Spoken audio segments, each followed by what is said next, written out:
Oh my god, CD, like a new Avatar series has been announced and Korra is the worst. Can someone explain to me what is the art style of her avatar supposed to be? Oh, Avatar. That's funny. Because I'm really confused. What is this? It's from a game or something? I just don't know. But it's distracting because she changed it. Also, why did she change her name? Remember, she was to be called Lady Orchard, and now she's something else? That's weird. Concerns the new Avatar and her relationship with her sister during a time where the stature of the Avatar has been severely damaged. The information on this actually leaked months ago, and more than a few people cocked an ear that the premise sounded eerily similar to the one I pitched myself last year about an earthbending Avatar named Neva, primarily adventuring with her non-bending older sister named Love. Yeah, of course you would, Lily. For people who don't know, for whatever reason, and I don't know why either, she has this obsession with siblings. She brings up siblings and siblings' relationships in a lot of videos. And she has a bunch of fanfics written where there's a bunch of weird sibling stuff, like weird INCEST stuff in it. And she always likes relationships with siblings that are very codependent on each other and writes fanfics about codependent siblings. And I don't understand it. I understand that she has siblings herself, like maybe a brother, maybe a sister. I don't honestly know. But is that where it comes from? It's just so weird that she keeps bringing it up every single time. And then she writes also fanfics about it so much. It's very obvious once you catch it that there's something there that she's obsessed with.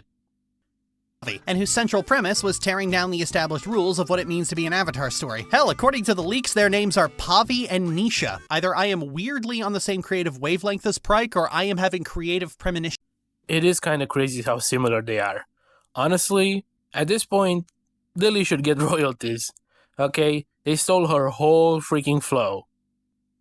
Though, to be honest, I also had this twin avatar idea where one gets all the bending and the other gets no bending, which creates a conflict between them. And now you could do a thing where the non-bender guy gets to Vatu, or at least is tempted to free Vatu, but chooses not to, and chooses to use his own abilities to become basically the strongest non-bender ever or something.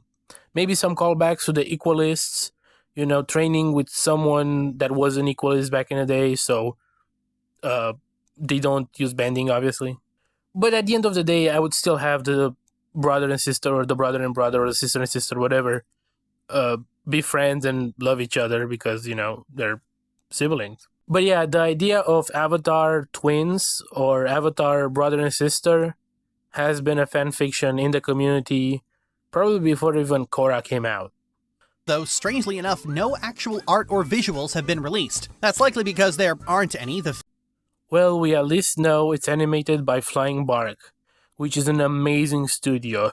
Just look at Rise of the TMNT, Glitch Text, Monkey Kid, the Doctor Strange and Ultron episodes of What If, Moon Girl and Devil Dinosaur.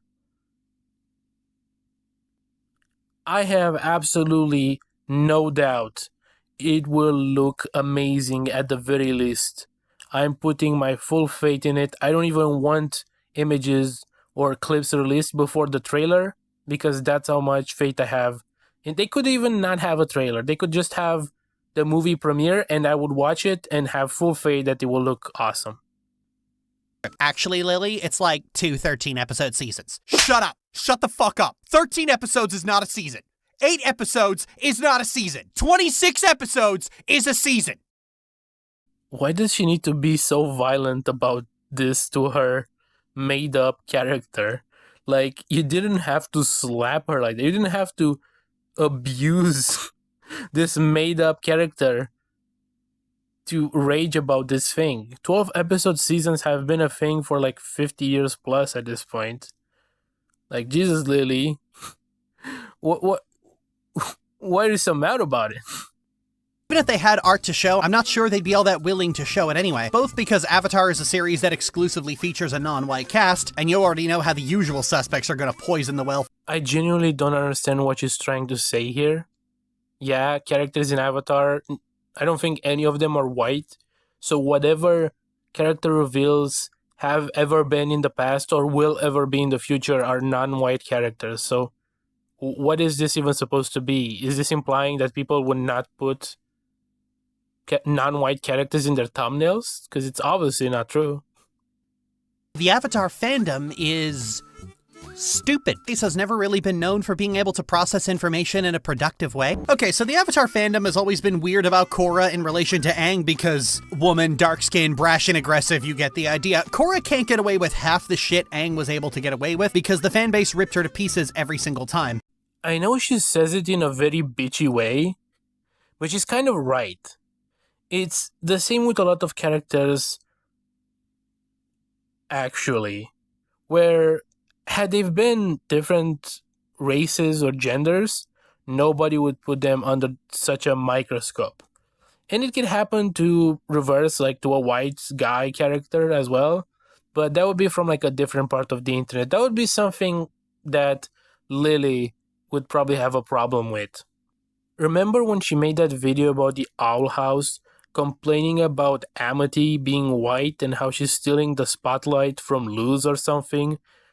Like, she knew Amity was the best character and she was mad as hell about it because she's like white or whatever. But at least she recognizes that Amity is the best character in the Owl House, which is. She's the peak fiction. But anyways, that aside, she's right that women of color, for whatever reason, are put under such a microscope when it comes to their actions that is not even funny. Look at Invincible and Amber. She's like a mid character that doesn't do too much, but just because she was kind of in the wrong a little bit, people hate her with a passion. And I freaking guarantee you, if it was a guy, nobody would care. Look how long it took for people to realize that Immortal Man is a bum. It took them like 2 or 3 seasons for him to do bad stuff and stupid stuff and be a clown. It took him 3 seasons of being a clown until people started clowning him. And with Amber, from like her 3rd episode, not even that, the first time she appears, people already were willing to hate her. And by the time she was kind of mean to Invincible ones, people were like losing their minds. So there's absolutely some double standard weird things going on. And again, I don't like her character. I don't care about her character. I just think the overreaction is a sign of different weird standards. Korra gets blamed for losing the connection to the previous avatars when it was Unalaq and Vatu who did that, and Korra's only crime was losing. There is a valid complaint in how Korra is made to take the L way more times in way more sadistic ways than necessary, but that's not a Korra problem, it's a Bryke problem. Bryke didn't write that because Korra is weak. Bryke wrote it because they wrote a brash, pompous 17-year-old girl specifically to take her down a peg and make her listen to her hairy dads because they are 50. Blaming Korra as a character for this is about as nonsensical as blaming Aang for almost ending the Avatar cycle completely, or locking himself off from the Avatar state because he couldn't let go of Katara. Hell, blaming Korra for the world ending is like blaming the 100-Year War on Roku. He did stop the war, and then Sozin killed him for it. This is literally the answer to when the world needed him most, he vanished from the start of the series. Lilly had a good argument? Oh my? I agree with her on something? Maybe I am in the wrong, because there's no way I agree with her on something. That's kind of crazy. But for real, she was absolutely right about all of this. She's in the right. Capitalistic billionaires causing destruction and war to enrich themselves. Any of these things could have caused a global cataclysm, and it was probably the capitalism because that's what's responsible for the global cataclysm in real life. Okay, I get it. I get what you're saying with the capitalism thing, but here's my problem.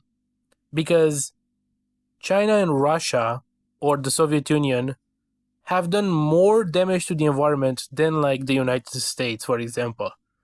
And if you think those characters are not capitalist, then it's obviously not a capitalism thing. And if you think those characters are actually capitalist, they just use the aesthetics of socialism, then there's no actual socialist countries in the world. So there's not even an alternative to capitalism. I'm okay with criticizing capitalism because it is bad in a lot of ways.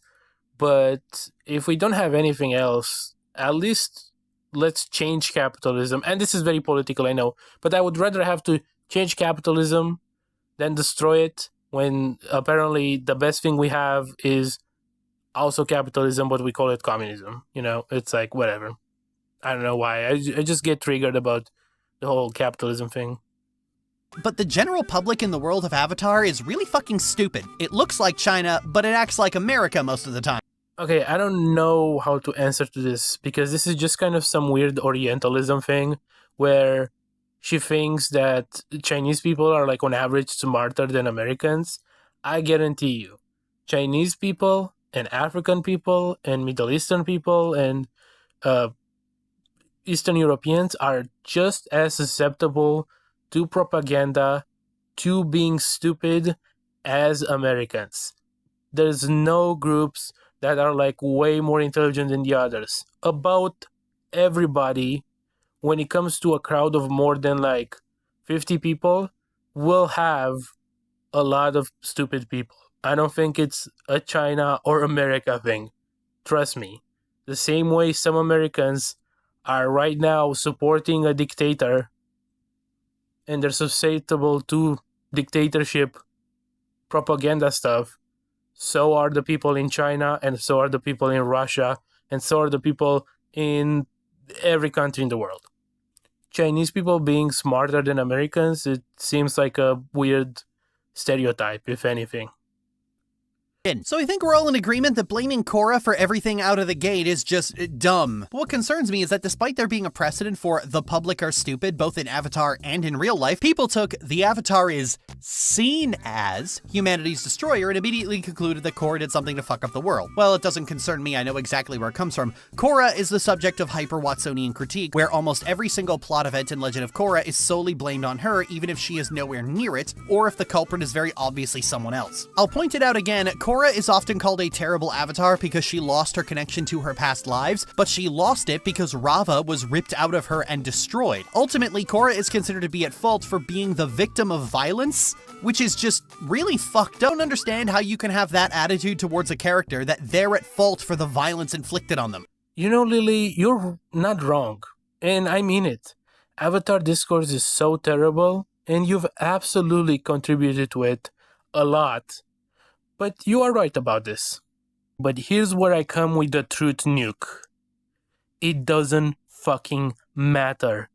It doesn't matter who's the better avatar, or who's stronger, or who's the better bender. Those are in-universe accomplishments that have absolutely nothing to do with how well a character is written or how interesting they are. It's just a way for people who can substantiate why some characters are better or worse written than others to be able to measure their favorite characters against characters they don't like. I personally really like Tarlok from season 1 of Korra. His role and narrative are one of my favorite parts of the series. But if you're a knuckle-dragging Neanderthal, you might answer with something like, I don't like him because he was a bad guy. Or, yo, I like him, he's one of the strongest characters in the series. Things that have nothing to do with how well he's written.